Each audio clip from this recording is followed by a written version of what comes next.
had become an unexpected holiday.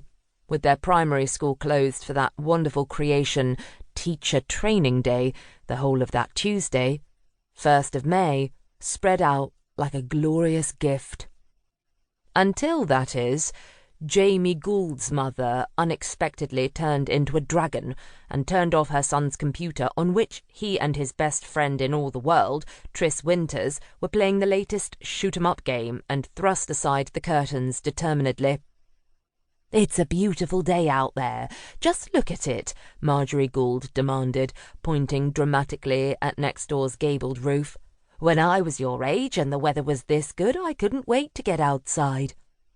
Jamie, a small boy of 10, with a mop of brown hair and large orange freckles that were quickly becoming the bane of his life, stared out at the neat, new-built, detached house of Mr. Jardine gloomily. This didn't sound good. Not good at all.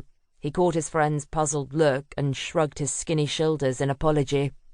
"Why don't you play tennis or go to the park?" Marjorie demanded. "You spend too much time on that thing."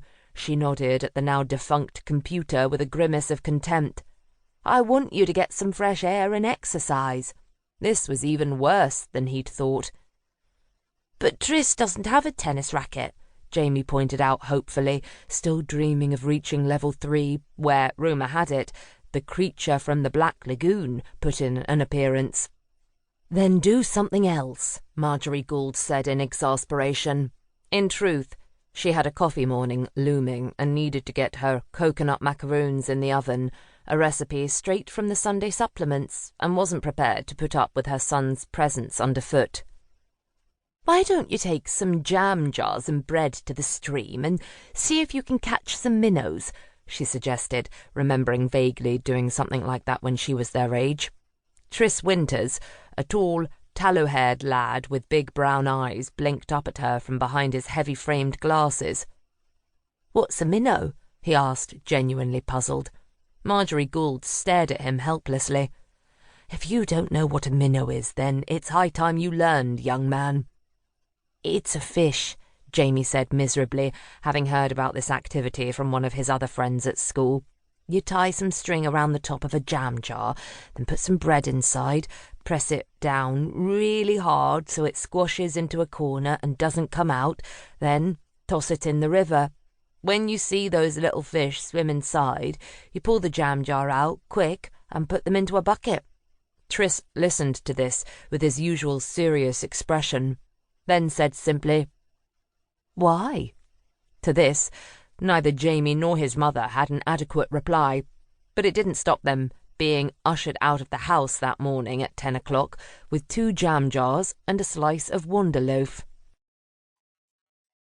Hillary Greene knocked on the door of Detective Superintendent Philip Mallow's office and went in before waiting for a reply. As he was one of her oldest friends, she rarely bothered to stand on ceremony, and as she closed the door behind her, she turned to find a very tall woman rising to her feet. "Mel," Hillary said, using the shortened version of the superintendent's nickname, by which he was widely known. Tall, impeccably dressed, smooth-voiced and urbane, it wasn't hard to see how he'd earned it, but it was largely a front, as many a villain had come to learn, just a little too late. "Hillary, come in. This is D.S. Fordham. We've been having a chat. Gemma, your new boss, D.I. Hillary Greene."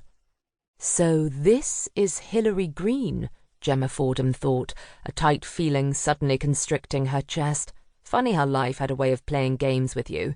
She held out a hand, smiling blandly, her thoughts whirling. All those nights she had lain awake, wondering what this woman looked like, how she talked, how she dressed, what sort of power she must have been able to access at the drop of a hat. It made Gemma embarrassed, now, to think of herself as so young and so gormless, and so hideously jealous. Hillary walked quickly across the room to take the proffered hand. Gemma Fordham had to be 5'11" at least, but she was so lean that she looked even taller. She had short-cropped, spiky hair so blonde it looked almost white. Her angular face was pale, and her large grey eyes dominated it. Her grip was as firm as you'd expect of a brown belt in judo.